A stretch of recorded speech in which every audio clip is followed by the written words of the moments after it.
everyone! Today I wanted to share what I think is the best tip for improving your score on the digital SAT reading modules. This is based partially on my strategy for the old SAT, but updated a little bit for the new digital SAT question types. If you implement this and practice with it enough to get the timing down, you could potentially improve your score by hundreds of points, because it's kind of the cheat code to every single question in this section. If you're new here, my name's Anna, and I scored a 1600 on my SAT, and I've been sharing the tips that I use to succeed on this channel for almost 3 years now. The digital SAT is very similar to the old SAT in what it tests you for. It's just presented in a slightly different, more compact way. So most of my advice and strategies from my old videos still apply. Before we get into the best tip there is, I want to talk about Prep Scholar. I used their online program to help me prepare for my SAT, and let me tell you, their style of question matches the SAT and what College Board does almost perfectly, better than any other test company out there. There's not a ton of resources yet on the digital SAT, so if that's something that's preventing you from studying and you've exhausted all the practice tests out there, then I would recommend considering them if you're in the market for a paid resource. Their guarantee also is that if your score doesn't increase by 160 points, then you get your money back. So yeah, if you're interested, check out the link in my description below and you can get $50 off their ACT or SAT online course. So now for my biggest tip for the reading section. It's the same advice that I'd give for the old SAT, is that you shouldn't infer anything that isn't directly stated in the text. This means that you'll have to find evidence in the text to back up your answer choice. This is nothing new for the SAT reading section, but it looks a little bit different now that you don't have to slog through an entire passage. The text is just a few sentences to a few paragraphs. And that text is relevant for only one question on the whole section. This is really helpful, since you don't have to search an entire essay for exactly what you want to be saying. It will be directly stated within that small blurb that you have. This trick applies to every single SAT reading section question except for the standard English or the grammar ones. And the giveaway that it's a grammar question is that it has standard English in the little blurb about the question. Those questions are most similar to the old SAT writing section, and like that entire section, you don't have to read them as meticulously as you read the SAT reading questions. So anyway, how does the inferring trick work in action? Let's look at a typical digital SAT reading question. This is from the first non-adaptive digital SAT, and it's module 2 of the reading section. So this question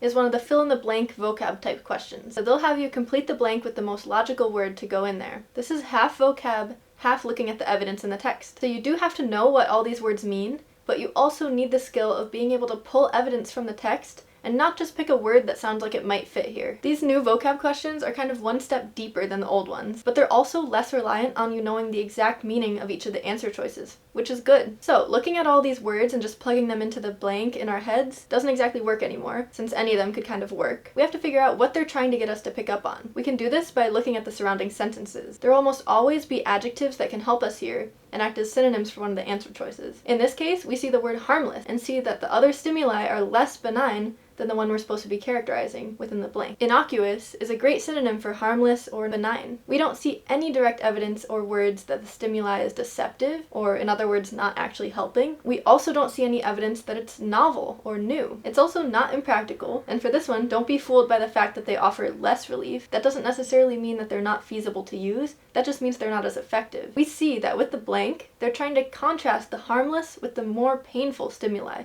not the effectiveness of the two stimuli. So by having to directly point to words and phrases in the text that are synonyms for what we want in the blank, while also keeping an eye on the overall message of the text, we avoid falling into those trap answers that we might fall into if we go based on overall vibes only. So now getting the correct answer if you don't know any of the vocab words is pretty tricky. But let's say you didn't know what benign or innocuous meant. You still have the word harmless in the text that you're pretty confident you're trying to match to. And by process of elimination, if you know what the other 3 answer choices mean, you know that none of them mean harmless, meaning you could still get this question correct using this method, even if you don't know what all the words mean. And now you have much better odds of getting vocab questions correct, even when you might not have a solid definition of every single word. Now let's try it in a more difficult context. This next question is from Non-Adaptive Test 1, Module 2 of the reading section. So this is a poem, so the language gets a little more flowery, and not everything in the text is literal, so this becomes a lot trickier, but this trick still applies. In this case, we're trying to figure out the main idea of the text, so it's a main purpose question. Weary with toil, I hurry to my bed, the dear repose for limbs with travel tired, but then begins a journey in my head, to work my mind when body's work expired.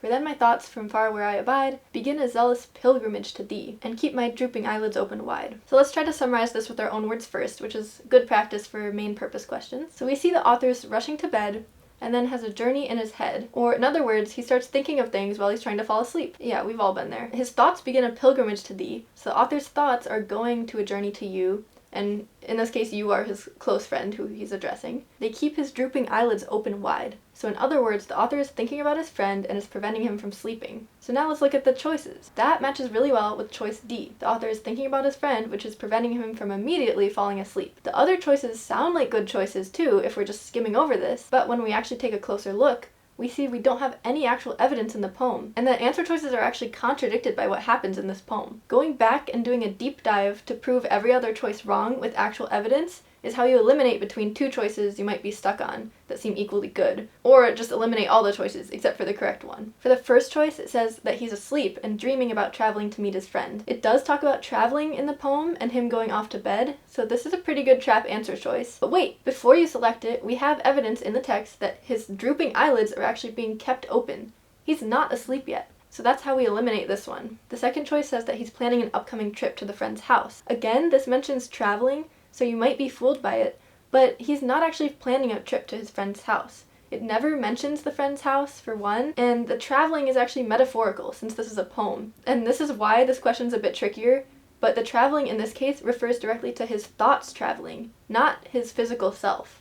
So even though it sprinkles in a little bit of metaphor, it's still very clear, given that it mentions his thoughts traveling, that it's not him physically traveling to the friend's house. Remember that the SAT poems can never be abstract because it's a standardized test. So you will always find direct answers within them, even if it's obscured by some fancy rhetorical devices. So finally, we know that our third choice is that the speaker is too fatigued to continue the discussion with his friend. We know from the intro that the friend isn't actually physically present, but only being addressed as he is. So that's why it's very important to read these little intros, because they sometimes give you information that can directly rule out one of the answer choices. So we even have contradictory evidence that the friend is not actually speaking with the narrator, since he's far from where I abide. Even if we didn't catch that, there's nothing in the poem to indicate that the speaker and his friend are actually in the same place, having a physical conversation together. Alright, so I hope that made sense and hopefully helps you out. This technique takes a little while to get down, and the biggest roadblock is going to be not having enough time to do this for every question. If you're having difficulty with time, I'd reserve disproving every other answer choice only for the questions you're really unsure of, or like the trickiest questions on the test. This strategy might not be necessary for every question, but if you have enough time to reason through every question like this, or at least the questions you're having the most trouble with, you could potentially improve your score by hundreds of points. There will be a few questions where you need to know random vocabulary, and of course you need to know the grammar fundamentals for some of the questions, and this trick can't help with those. But almost every single digital SAT reading section question uses this fundamental skill of being able to pull evidence from the text and not just guess based on vibes. So this is an extremely useful starting point for massive score improvements. If this was useful to you, be sure to subscribe for more digital SAT content, comment your own tips and questions down below, and also go check out Prep Scholar with that link in the description if you're interested. You'll get $50 off if you use that link, and it really helps this channel out. Thank you so much for watching, and I'll see you soon!